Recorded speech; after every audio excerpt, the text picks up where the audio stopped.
Hello दोस्तों, स्वागत है आप सबका आपके इस यूट्यूब चैनल कटिंग चाय में।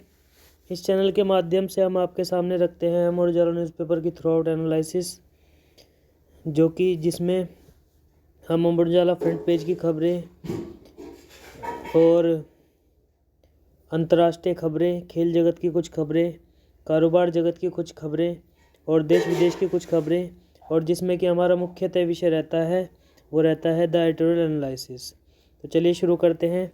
जैसे कि हमारे फ्रंट पेज की जो खबर आई है, तो सबसे पहली खबर है कि उत्तर प्रदेश का जो बजट पेश किया गया है 6,000 एक तरह से 6,90,242 करोड़ रुपए का एक तरह से बजट पेश किया गया है, जिसमें कि 74,723 करोड़ रुपए एक तरह से, जो कि पिछले बजट से ज़्यादा इसमें एक तरह से इसमें हिस्सा बढ़ाया गया है।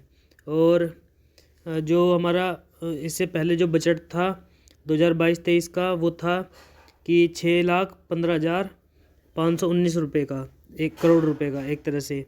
और अब तक का जो है सबसे बड़ा बजट बताया जा रहा है, जिसमें कि GSDP में वृद्धि की दर 2023-24 के लिए अनुमानित 19% दर्शाई गई है।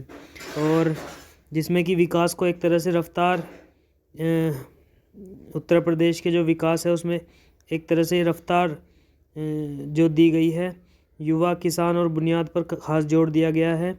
और जिसमें कि 32,722 करोड़ जो रुपए हैं वो नई योजनाओं पर खर्च किए जाएंगे, और 5,02,354 करोड़ का राजस्व एक तरह से व्यय, और जिसमें कि 1,87,888 करोड़ विकास कार्यों के लिए पंजीकृत व्यय एक तरह से इसमें रहेगा।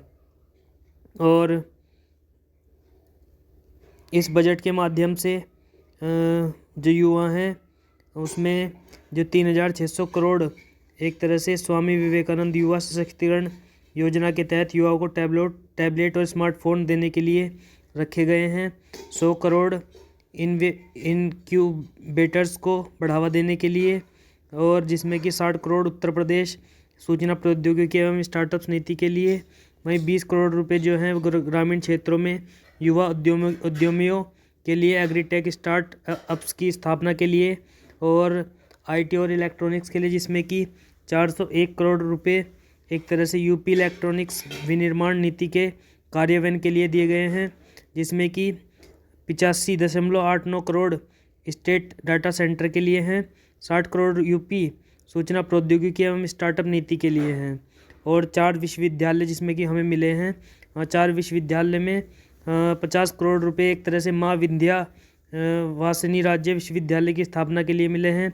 50 करोड़ रुपए माँ पाटेश्वरी देवी राज्य विश्वविद्यालय देवी पाटन मंडल की स्थापना के लिए मिले हैं। 50 करोड़ रुपए मुरादाबाद मंडल में राज्य विश्वविद्यालय की स्थापना के लिए, और जिसमें कि 50 करोड़ रुपए महात्मा बुद्ध कृषि एवं प्रौद्योगिकी विश्वविद्यालय के लिए एक तरह से कुशीनगर के लिए मिले हैं। और वहीं इसमें MSME व निर्यात प्रोत्साहन के लिए 200 करोड़ रुपए एक तरह से मिले हैं। ODOP हस्तशिल्प उत्पादों के विपणन को प्रोत्साहित करने के लिए 200 करोड़ रुपए एक तरह से मिले हैं। और बेसिक शिक्षा के लिए एक तरह से 1,000 करोड़ ऑपरेशन कायाकल्प के तहत ये दिए गए हैं। और माध्यमिक शिक्षा का जो बजट है वो 500 करोड़ प्रोजेक्ट अलंकार का एक तरह से बजट है, जिसमें कि 10 करोड़ रुपए संस्कृत के छात्रों के लिए वजीफ़ा है, और 1,010 करोड़ PM श्री योजना के लिए दिए गए हैं। और वहीं 900 करोड़ बेसिक माध्यमिक व उच्च शिक्षा में ग्राम पंचायत एवं वार्ड स्तर पर डिजिटल लाइब्रेरी के लिए दिए गए हैं। वहीं 6,83,293 करोड़ रुपए बजट की प्राप्तियां एक तरह से, जिसमें कि 68,512 करोड़ राजस्व बजट से आया है। और कहां से राजस्व प्राप्ति की गई है? GST का जो है 1,50,000 करोड़ रुपए GST का जो पैसा आया है। आबकारी शुल्क जो उसमें है 58,000 करोड़ रुपए का हमें प्राप्त हुआ है। स्टाम्प और जो पंजीकरण है उससे 34,560 करोड़ रुपए का एक तरह से ये हमें जो अनुमानित दर है उसके हिसाब से मिला है। वहीं वाहन कर जो है वो 12,672 करोड़ रुपए, ये हमें अभी तक जो राज्य को अभी तक प्राप्त हुआ है। तो उसी में से ये बजट का जो खर्चा है वो निकाला गया है। और खेती को एक तरह से 55.60 करोड़ रुपए मिलेट्स पुनरुद्धार योजना के लिए मिले हैं, जिसमें कि 631.93 crore national mission for sustainable agriculture योजना के लिए मिले हैं। हथकरघा एवं प्रोत्साहन के लिए 345 करोड़ प्रदेश के पावर लूम बुनकरों को रियायती दरों पर बिजली के लिए मिले हैं। वहीं 150 करोड़ कपड़ा एवं वस्त्र नीति 2022 के लिए, 175 करोड़ वस्त्र नीति 2017 के लिए मिले हैं। वहीं 1500 करोड़ निजी नलकूप उपभोक्ताओं के बिजली बिल में छूट के लिए, एक तरह से 1950 करोड़ कृषि विभाग भी, जिसमें कृषि विभाग भी 1950 करोड़ रुपए देने की बात कही गई है। वहीं 6500 करोड़ विद्युत वितरण आदि से जुड़ी रिवैम्प्ड डिस्ट्रीब्यूशन सेक्टर स्कीम के लिए दिए गए हैं। और 1554 करोड़ बुंदेलखंड में ग्रीन एनर्जी कॉरिडोर परियोजना के अंतर्गत पारेषण तंत्र के निर्माण के लिए दिए गए हैं। वहीं पर्यटन व नगर विकास के लिए 50 करोड़ शक्तिपीठ मां शाकुंभरी देवी मंदिर के समेकित पर्यटन विकास के लिए दिए गए हैं। 40 करोड़ प्रयागराज के समेकित विकास के लिए हैं। और सामाजिक सुरक्षा का जो दायरा है वो बढ़ा है, जिसमें कि 7,248 करोड़ वृद्धावस्था के किसान पेंशन के लिए योजना के लिए हैं। 4,032 करोड़ निराश्रित विधवाओं के भरण पोषण के लिए हैं। 1,120 करोड़ दिव्यांग पेंशन योजना के लिए दिए गए हैं। और इस तरह से हम कह सकते हैं कि यूपी का जो बजट है वो युवा, किसान और बुनियादी जो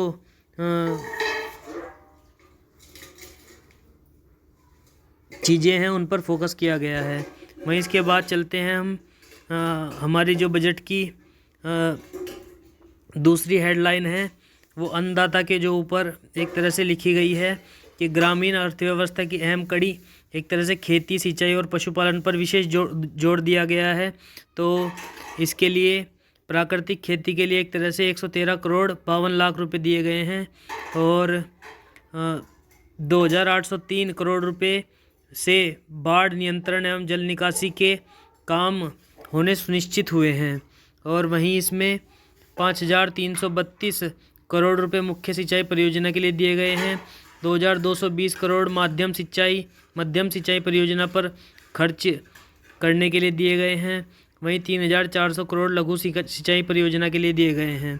तो जिसमें कि हम इससे अलग जो हम एक तरह से बजट को जो देख रहे हैं उसमें 854 करोड़ रुपए से एक तरह से रोडवेज का कायाकल्प करने की एक तरह से बात कही गई है, यानी कि 854 करोड़ रुपए रोडवेज को दिए गए हैं। वहीं दूध के कारोबार से भविष्य संवारने की बात कही गई है, जिसमें कि 750 करोड़ कृषक दुर्घटना कल्याण योजना के लिए दिए गए हैं। 753 करोड़ नेशनल क्रॉप इंश्योरेंस योजना के लिए हैं। और 984 करोड़ राष्ट्रीय कृषि विकास योजना के लिए प्रस्तावित किए गए हैं। वहीं 25,350 करोड़ रुपए से 2.26 करोड़ घरों तक पानी पहुंचाने के लिए एक तरह से 25,350 करोड़ रुपए जो दिए गए हैं। और जिसमें कि नमामि गंगे व जल जीवन मिशन के लिए खजाना इसके अंतर्गत दिया जाएगा, जो 25,350 करोड़ रुपए है। वहीं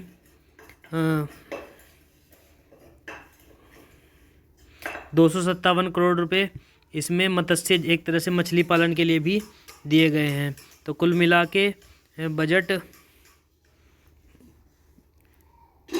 एक तरह से हम कह सकते हैं कि बजट में सभी का ध्यान रखा गया है। और वहीं किसानों को प्रशिक्षित करने के लिए भी एक तरह से स्कूलों में 17,000 जो स्कूल हैं वो प्रशिक्षित करेंगे किसानों को, जिसके लिए 375 करोड़ मध्य गंगा परियोजना के लिए और 192 करोड़ सरयू नहर परियोजना के लिए भी दिए गए हैं। तो निश्चित ही यह बजट सभी की आकांक्षाओं को पूरा करने के लिए एक तरह से हमारे सामने रखा गया है। और वहीं जो हमारी फ्रंट पेज की जो पहली खबर अब इसमें आती है वो है यूपी में फिल्मों की शूटिंग पर 2 करोड़ की एक तरह से सब्सिडी देने का राज्य सरकार ने एक तरह से जो हमारी यूपी की गवर्नमेंट है उसने फैसला किया है, और जिसमें कि एक नई फिल्म नीति को योगी कैबिनेट ने एक तरह से मंजूरी दी है। और फिल्म प्रशिक्षण संस्थान खोलने पर एक तरह से जिसमें कि 50 लाख की सब्सिडी देने की बात कही गई है। और वहीं आउटडोर शूटिंग करने वाली इकाइयों को पर्यटन निगम में गेस्ट हाउस व होटल में कमरे के किराए पर 25% छूट देने की बात एक तरह से कही गई है, जिसमें कि स्टूडियो लैब खोलने पर 25% अधिकतम 50 लाख रुपए की सब्सिडी एक तरह से देने की बात कही गई है। वहीं वेब सीरीज की शूटिंग पर प्रति एपिसोड 10 लाख या 1 करोड़ रुपए तक सब्सिडी देने की बात यूपी सरकार के द्वारा कही गई है। वहीं वेब फिल्म में 5 मुख्य कलाकार यूपी के लेने पर 25 लाख रुपए सब्सिडी देने की बात एक तरह से कही गई है। और इसके बाद जो हमारी दूसरी फ्रंट पेज की खबर आती है वो है कि जो सिद्धपीठ माँ शाकुंभरी और शुकतीर्थ का एक तरह से विकास होना है, उसके लिए भी रैपिड रेल जो परियोजना वहाँ पर चलाई जाएगी 1306। और मेरठ में खेल विश्वविद्यालय के 300 करोड़ रुपए का एक तरह से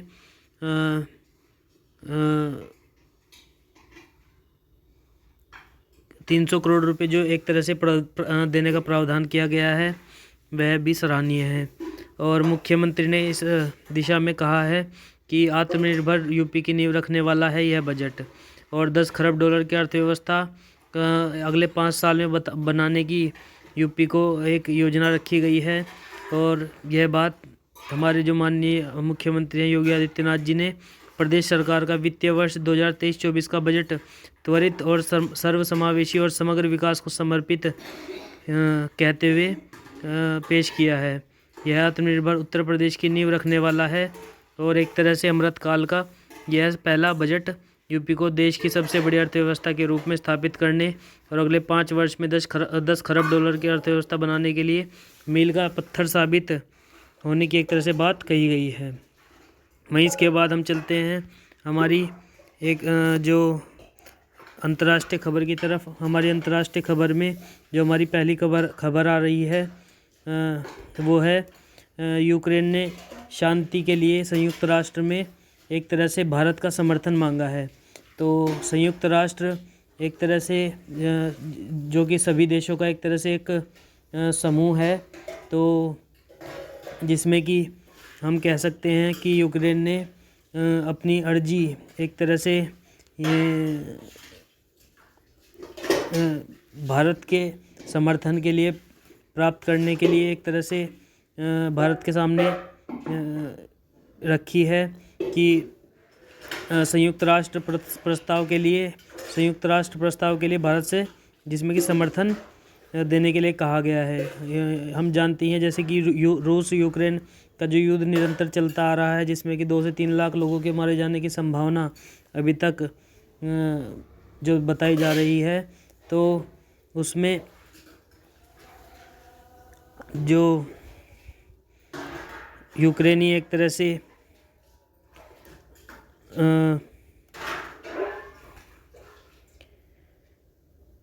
यूक्रेन के एंद्री यर्मक जो कि राष्ट्रपति कार्यालय के एक तरह से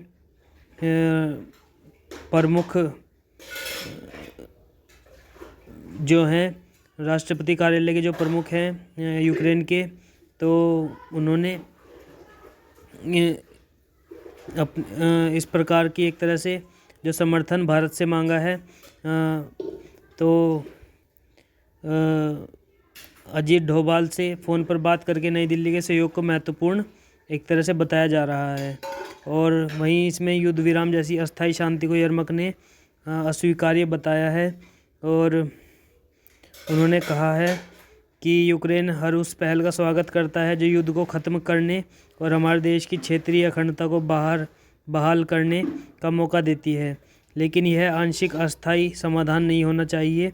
जैसे कि युद्ध विराम हम चाहते हैं कि यूक्रेनी क्षेत्र से रूसी सैनिकों की पूर्ण वापसी हो, अन्यथा शांति अस्थिर होगी और यह यूक्रेन के लिए अस्वीकार्य है। एक तरह से उन्होंने यह बात रखी है। वहीं जो दूसरी अंतर्राष्ट्रीय खबर की तरफ से जो हेडलाइन आ रही है वह है पाकिस्तान में एक तरह से जो हिंदू नाबालिग एक तरह से लड़की है उसका अपहरण कर लिया गया है और धर्मांतरण की एक तरह से कोशिश ये बताई जा रही है। ये जो अपहरण किया गया है जो हिंदू नाबालिग लड़की है पाकिस्तान में, वो किसने किया है? दरअसल 17 वर्षीय हिंदू लड़की को 15 फरवरी को कुछ लोगों ने अगवा कर लिया। वह अपने छोटे भाई के साथ सब्जी खरीदने के लिए बाजार गई थी। इसी दौरान उमरकोट निवासी रऊफ़ अपने दोस्तों के साथ ज़बरदस्ती लड़की को उठा ले गया और लड़की के छोटे भाई ने बताया कि नौकोट बाजार में रऊफ़ और उसके 2 दोस्त ताने देते हुए बहन को अपने साथ ले गए और लड़की के पिता रमेश भील ने बताया कि नौकोट पुलिस ने रऊफ़ और उसके दोस्तों के खिलाफ केवल गुमशुदगी दर्ज की है और प्राथमिकी दर्ज नहीं की है और पुलिस ने रिपोर्ट लिखने के लिए भी हफ्ते भर इंतजार करने को कहा है। एक तरह से 19 फरवरी को पुलिस ने कहा इस्लाम कबूला। एक तरह से ये बात जो बताई जा रही है कि जो लड़की ने एक तरह से इस्लाम कबूलने की बात कही जा रही है। पुलिस ने इसमें धर्मांतरण की एक तरह से पुष्टि करने की जो बात कही है। वहीं इसके बाद जो हमारी नेक्स्ट हेडलाइन आ रही है वो है अमेरिका एक तरह से जो वीज़ा प्रक्रिया है उसे आसान बनाने के लिए भारतीयों को एक तरह से इंतज़ार नहीं करना पड़ेगा और अमेरिका वीज़ा प्रशासन ने स्पष्ट किया है कि कोविड-19 महामारी के बाद देश में वीज़ा प्रसंस्करण में करीब 36% की वृद्धि दर्ज की गई है। इसके अलावा वीज़ा के इंतज़ार में के समय में कटौती को प्राथमिकता दी जा रही है। वहीं इसके बाद जो हमारी जो खबर आती है वो खेल जगत की तरफ से है। तो खेल जगत की तरफ से हमारी जो पहली खबर जो आ रही है वो है कि एक तरह से जो IOA जो अध्यक्ष हैं PT उषा, तो उनके जो बेटे हैं को एक तरह से एंटी डोपिंग कमीशन चेयरमैन बनाने की सिफारिश की गई है और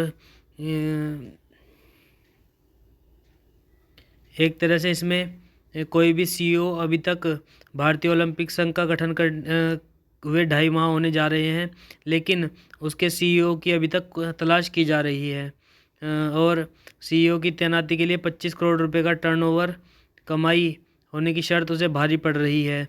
यानी कि एक तरह से 25 करोड़ रुपए का एक तरह से हम कह सकते हैं टर्नओवर की शर्त जो रखी गई है IOA अध्यक्ष के लिए, तो उसमें वहीं PT उषा के जो बेटे हैं उन्हें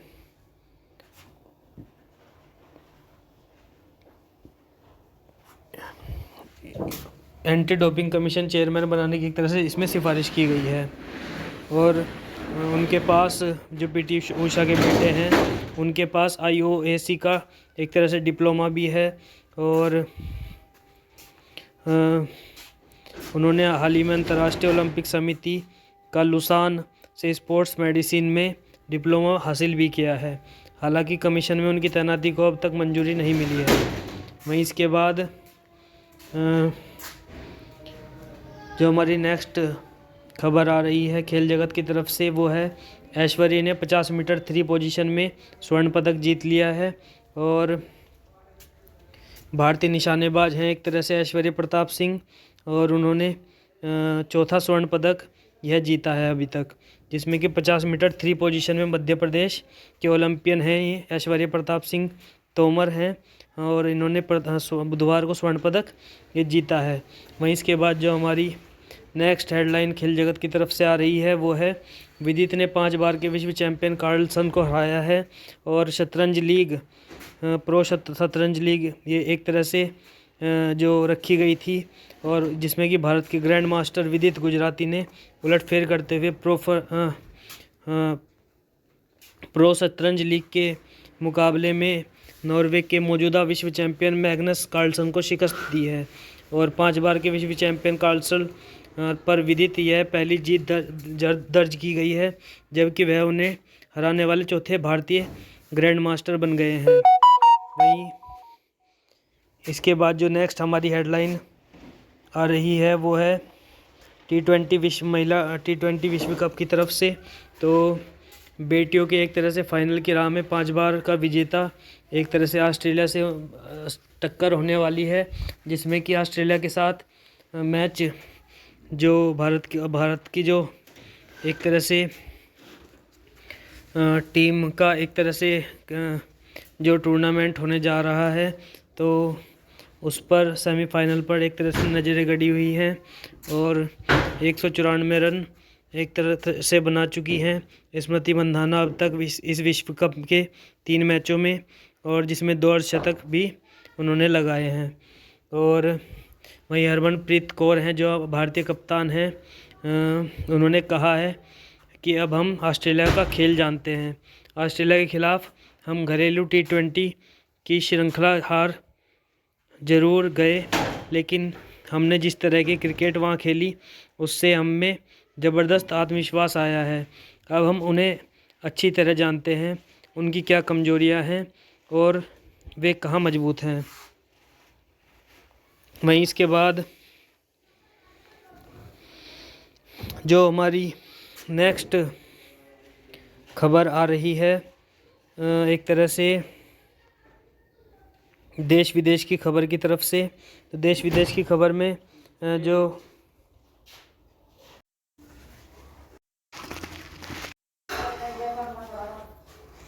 तो वहीं इसके बाद जो हमारी देश विदेश की तरफ से पहली खबर आ रही है वो है पर्यावरण संरक्षण भारत के लिए मजबूरी नहीं प्रतिबद्धता है। एक तरह से मोदी जी ने अपने संबोधन में कहा है कि TERI के कार्यक्रम में एक तरह से PM मोदी अपना भाषण दे रहे थे और विकास और प्रकृति साथ साथ चल सकते हैं, उन्होंने इसकी बात कही है।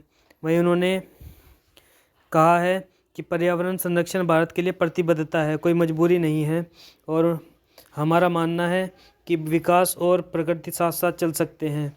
तो वहीं इसके बाद प्रधानमंत्री के नेतृत्व में भारत दुनिया भर के देशों के लिए प्रेरणा बनकर उभरा है। यह बात केंद्रीय पर्यावरण मंत्री भूपेंद्र यादव ने कही है।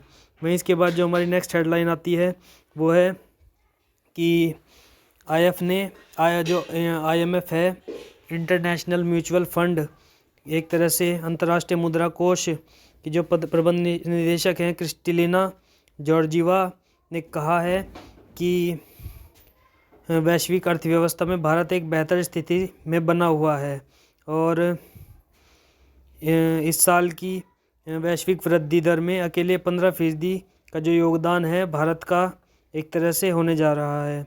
हालांकि उभरते हुए विकासशील देशों की हिस्सेदारी 80% तक हो सकती है।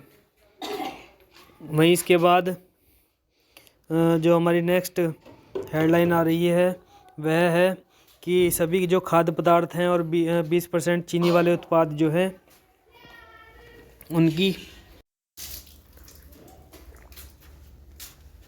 जूट पैकिंग को एक तरह से अनिवार्य कर दिया गया है और केंद्रीय जो मंत्रिमंडल ने अनिवार्य पैकेजिंग के मानदंडों के विस्तार को एक तरह से मंजूरी दे दी गई है इसमें, जिसमें कि 3.7 लाख श्रमिक जूट मिलों और सहायक इकाइयों में काम करने वालों को एक तरह से इसमें राहत मिलने वाली है। वहीं 21 फरवरी 2020 को आयोग का गठन किया गया था, जिसमें कि 3 साल के लिए यह किया गया था इसका गठन, और इसके अध्यक्ष जस्टिस एक तरह से सेवानिवृत्त ऋतुराज अवस्थी ने 9 नवंबर 2022 को कार्यभार इसका संभाला था। वहीं इसके बाद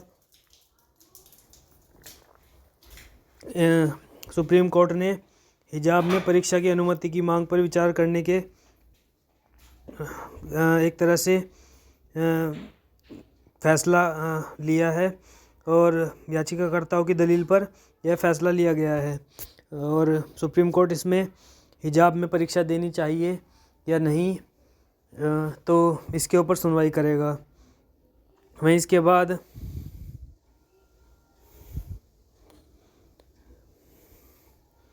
जो हमारी नेक्स्ट हेडलाइन देश विदेश की खबर की तरफ से आ रही है वह है कि भारत में कभी भी बड़ा भूकंप आने की संभावना बताई जा रही है और जिसमें कि हिमाचल, उत्तराखंड व पश्चिमी नेपाल पर एक तरह से खतरा मंडराने की बात कही गई है। और भारतीय टेक्टोनिक प्लेट हर साल 5 सेंटीमीटर आगे जिसमें कि बढ़ रही है। इसकी वजह से हिमालय पर तनाव पैदा हो रहा है और यह आने वाले दिनों में बड़े भूकंप की वजह से बन सकता है, बड़े भूकंप की वजह बन सकता है। वहीं इसके बाद जो हमारी नेक्स्ट हेडलाइन जो हमेशा की तरह रहती है वह है कि द एडिटोरियल एनालिसिस जिसमें कि हमारा मुख्य विषय है। तो चलिए शुरू करते हैं। जैसे इसमें फर्स्ट हमारी हेडलाइन दी गई है वह है कि तेज विकास की ओर, एक तरह से इस पर संपादक ने जो बजट है और उसी के ऊपर ये हेडलाइन लिखने का प्रयास किया है या संपादकीय लेके लिखने का प्रयास किया है, जिसमें कि अगले 5 साल में 10 खरब डॉलर की एक तरह से अर्थव्यवस्था उत्तर प्रदेश को बनाने की बात कही गई है। और जिसमें कि संपादक ने लिखते हुए कहा है कि करीब 25 करोड़ की आबादी वाले राज्य उत्तर प्रदेश के, जिसका देश की जीडीपी में 8% से भी अधिक योगदान है, बजट पर नज़र दौड़ाने से उनके विकास की रफ्तार दिखती है। योगी आदित्यनाथ सरकार में वित्त मंत्री सुरेश खन्ना ने इस बार 6,90,242.43 करोड़ रुपए का बजट पेश किया है, जो सूबे का सबसे बड़ा बजट तो है ही, देश में दूसरी किसी राज्य का बजट इतना बड़ा नहीं है। बजट में पूंजीगत व्यय 1.47 लाख करोड़ रुपए है और सकल प्राप्ति अनुमानित 6,83,292.74 करोड़ रुपए है, जिनमें से राजस्व प्राप्ति 5,70,856 करोड़ रुपए है व पूंजीगत प्राप्ति 11,247.08 करोड़ रुपए जिसमें कि आंकी गई है। वहीं यानी कि जिसमें कि हम कह सकते हैं कि 6,949.69 करोड़ रुपए के घाटे का एक तरह से बजट है और इसमें राजकोषीय घाटा अनुमानित 84,883.16 करोड़ रुपए है, जो जीएसडीपी का 3.48% एक तरह से है। और वर्ष 2021-22 में जीएसडीपी में वृद्धि 16.8% रही थी और मौजूदा वित्त वर्ष में यह वृद्धि दर 17.1% अनुमानित रहने का जो अनुमान है, जबकि अगले साल वृद्धि 19% अनुमानित है।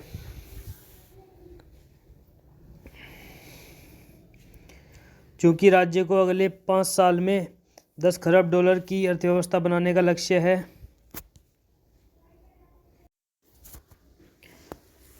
इस पर अगले वर्ष लोकसभा के चुनाव होने हैं। इस कारण बजट में बुनियादी ढांचे को मजबूत करने से लेकर किसानों, उद्यमियों, छात्रों, महिलाओं, सामाजिक कल्याण और स्वास्थ्य क्षेत्र पर स्वाभाविक ही जोर दिया गया है। और बजट में नए हवाई अड्डों के निर्माण की घोषणा करते हुए जहां कहा गया है कि योगी सरकार के दौर में नागरिक उड्डयन के क्षेत्र में अभूतपूर्व काम हुआ है, वहीं Delhi Ghaziabad Meerut rapid rail corridor, Bundelkhand expressway के साथ डिफेंस कॉरिडोर परियोजना, कानपुर, आगरा, वाराणसी, गोरखपुर और दूसरे शहरों में मेट्रो तथा मेरठ में डेयरी परियोजना के लिए धन आवंटित किए गए हैं, जिसमें कि ऐसे ही 17,000 किसान पाठशालाएँ खोले जाने और छात्र छात्राओं को टैबलेट व स्मार्टफोन के मद में 3,600 करोड़ रुपए के आवंटन एक तरह से महत्वपूर्ण बताए जा रहे हैं। और शक्तिपीठ माँ शाकुंभरी देवी, शुक तीर्थ धाम, बुंदेलखंड तथा बौद्ध परिपथ पर ध्यान देकर सूबे को पर्यटन के नक्शे पर विशेष स्थान देने की कोशिश की गई है। सिर्फ यही नहीं कि आर्थिक गतिविधियां बढ़ाने का सूबे को राजस्व के मोर्चे पर लाभ हो रहा है, बल्कि इस साल हुए ग्लोबल इन्वेस्टर समिट में करीब 33.50 लाख करोड़ रुपए के सहमति पत्र पर हस्ताक्षर भी किए गए हैं, जो आर्थिक मोर्चे पर उत्तर प्रदेश की उत्तरोत्तर प्रगति के बारे में एक तरह से बताते हैं।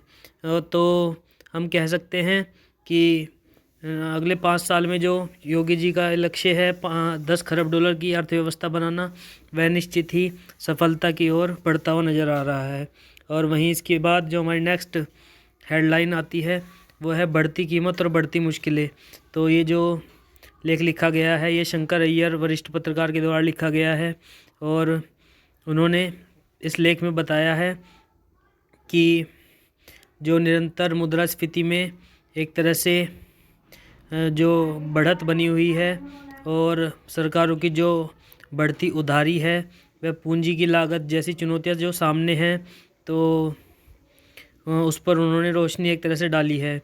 और आय का सृजन करने की बात उन्होंने इस अपने लेख के माध्यम से कही है। और आर्थिक वृद्धि में तेजी लाने पर भी उन्होंने अपने इस लेख में या वक्तव्य में कहा है। और उन्होंने लिखते हुए कहा है कि रोनाल्ड रीगन ने कभी मुद्रास्फीति के बारे में कहा था कि यह लुटेरे की तरह हिंसक, हथियारबंद डाकू की तरह डरावना और हत्यारे की तरह मारक होता है। जेम कीन्स का आकलन था कि लगातार बनी रहने वाली मुद्रास्फीति असंख्य लोगों को गरीब और कुछ लोगों को अमीर बनाती है, क्योंकि यह संपत्ति को मनमाने तरीके से पुनर्व्यवस्थित करती है। सिर्फ भारत नहीं, पूरी दुनिया के परिवार रीगन की परिभाषा का अनुभव कर रहे हैं और कीन्स की परिभाषा पर विचार कर रहे हैं। मुद्रास्फीति से जुड़े आंकड़े भी सरकारी नीतियों की गिरती साख के बारे में बताते हैं।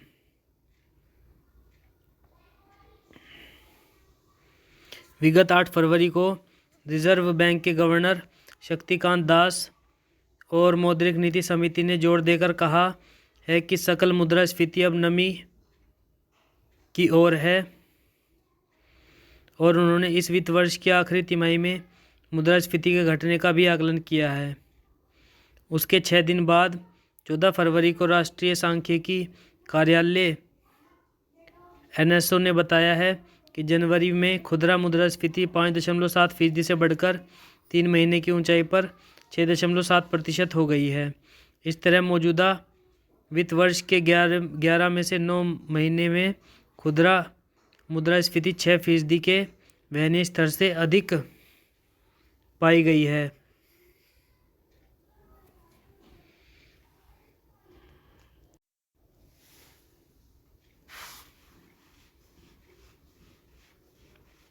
हालांकि यह सच है कि नीतिगत वक्तव्य में प्रमुख मुद्रास्फीति, जिसमें खाद्य मुद्रास्फीति और ऊर्जा मुद्रास्फीति शामिल नहीं होती है, के प्रति चिंता जताई गई थी। और रिजर्व बैंक के आंकड़े में भी जिसे कुल मुद्रास्फीति के बढ़ने का जिम्मेदार ठहराया गया था, लेकिन महंगाई के बड़े आंकड़े के पीछे कुछ अलग अलग कारक ज़्यादा महत्वपूर्ण थे, जैसे उपभोक्ता खाद्य मूल्य सूचकांक का 4.19% से बढ़कर 5.94% होना और ग्रामीण इलाकों में खुदरा मूल्यों में वृद्धि का होना भी बताया जा रहा है। और आवश्यक वस्तुओं के मूल्य में भारी वृद्धि आज देश के बाज़ारों और घरों में बहस का सबसे बड़ा मुद्दा है, जिसमें पिछले 6 महीनों में दूध के दाम 15% बढ़े हैं और पोल्ट्री उत्पादों के मलेशिया में निर्यात के कारण अंडे के दाम 20% बढ़ गए हैं। वहीं मछली और मांस की कीमत में भी तेज़ी आई है, और जिसमें कि प्रख्यात अर्थशास्त्री स्वर्गीय सुबीर गोकर्ण ने कभी इन वस्तुओं की कीमत में आई तेज़ी को प्रोटीन मुद्रास्फीति कहा था। सब्जियों को छोड़कर जिन्हें मौसमी लाभ मिलता है, हर खाद्य पदार्थ की कीमत बढ़ गई है, लेकिन अनाज की कीमत में आई तेजी एक तरह से न केवल आश्चर्यजनक और पिछले साल रबी की फसलों की कटाई से पहले आई तेजी की याद दिलाती है, बल्कि इसमें आई तेजी नीति निर्माताओं के आर्थिक आकलन को गलत साबित कर दे तो आश्चर्य नहीं होगा। और यह तो तय है कि मुद्रास्फीति का आंकड़ा जो है अगले कुछ सप्ताहों तक रिजर्व बैंक और वित्त मंत्रालय को परेशान करता रहेगा। ईंधन मुद्रास्फीति को कम करने के लिए पेट्रोल, डीजल को GST के दायरे में लाने की चर्चा होगी। इस पर भी व्यापक बहस होगी कि तमाम उपाय अपना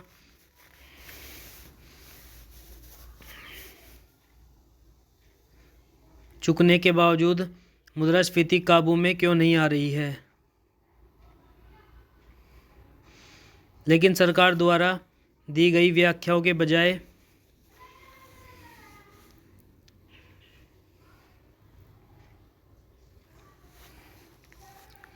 मुद्रास्फीति के मामले में जो ज़्यादा प्रासंगिक है वह है वास्तविकता और धारणाओं का फ़र्क। यह देखना महत्वपूर्ण है कि कैसे यह फ़र्क सरकार की बैलेंस शीट के आकलन को, इसके उपभोग, निवेश और आर्थिक वृद्धि दर के पूर्वानुमान को प्रभावित कर रहा है, और ख़ासकर तब जब यह देश 2024 के लोकसभा चुनाव की तैयारी कर रहा है मुद्रास्फीति जाहिर है उत्पादन की मात्रा का पीछा करने में लगने वाली पूंजी की मात्रा ही तो है, और बढ़ती मुद्रास्फीति के लिए जिम्मेदार जिस कारण पर बहस नहीं होनी है वह बढ़ता सरकारी खर्च और उधार है। एक आकलन यह है कि इस साल केंद्र और राज्य सरकारें 23.5 लाख करोड़ रुपए कर्ज लेने वाली हैं, जो प्रतिदिन 6,400 करोड़ रुपए कर्ज लेने के बराबर है। कर्ज की लागत में वृद्धि चूंकि तय है, ऐसे में रिजर्व बैंक भी मुद्रास्फीति को नियंत्रित करने के लिए ब्याज दर में आगे और वृद्धि के लिए तैयार है। पूंजी की लागत घरेलू परिस्थितियों से तो प्रभावित होगी ही, महामारी के बाद की दुनिया में यह वैश्विक कारणों से भी प्रभावित होगी। अमेरिका में मुद्रास्फीति में आश्चर्यजनक वृद्धि से उधारी की दर में 50 बेसिस पॉइंट की वृद्धि की आशंका बन गई है। पूंजी की लागत में वृद्धि अर्थव्यवस्था की वृद्धि को प्रभावित करने के साथ पोर्टफोलियो निवेश और व्यापार पर भी असर डालेगी।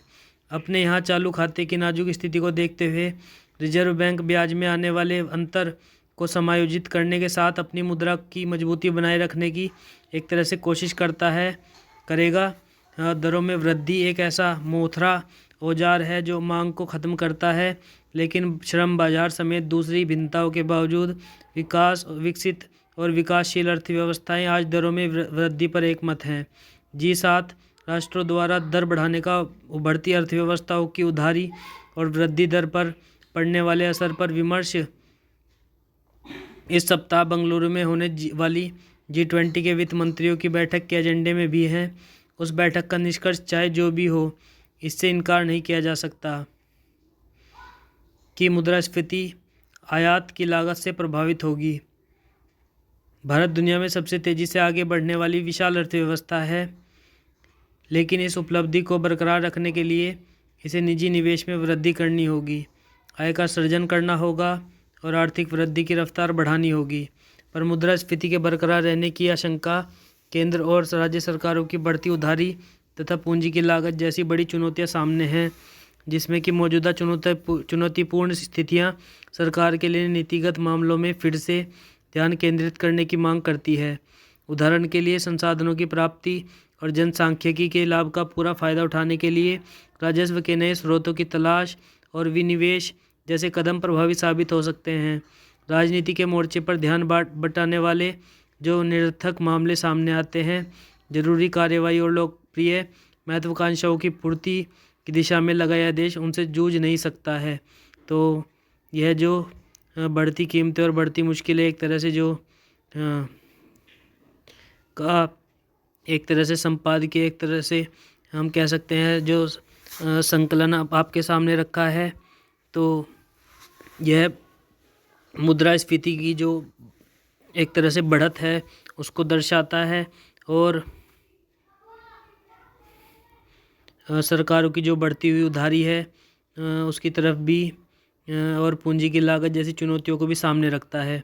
वहीं इसके बाद हम आते हैं अपनी जो छोटी सी कहानी हम अमर उजाला के अंत में आपके सामने रखते हैं, वह है कि धर्म के अनुरूप आचरण, जिसकी हेडलाइन है।